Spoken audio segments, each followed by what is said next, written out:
Seorang pria diamankan oleh warga karena kedapatan mencuri beras di sebuah warung.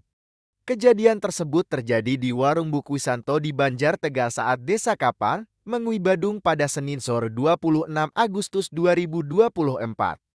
Dalam video yang dibagikan oleh akun Info Kapal, terekam kamera CCTV detik-detik seorang pria gondrong mencuri beras di sebuah warung.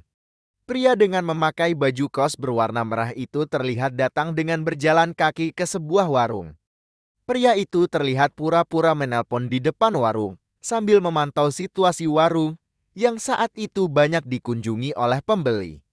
Saat pemilik warung lengah, pria tersebut pun melancarkan aksinya untuk mengambil beras. Pada video lain, aksi nekat pelaku mencuri beras pun dipergoki oleh warga.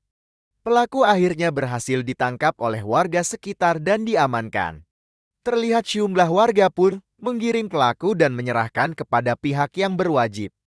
Beruntung, pelaku yang ditangkap oleh warga tak diamuk massa.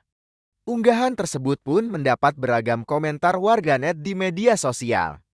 Terlihat komentar warganet yang merasa prihatin karena pelaku mencuri beras.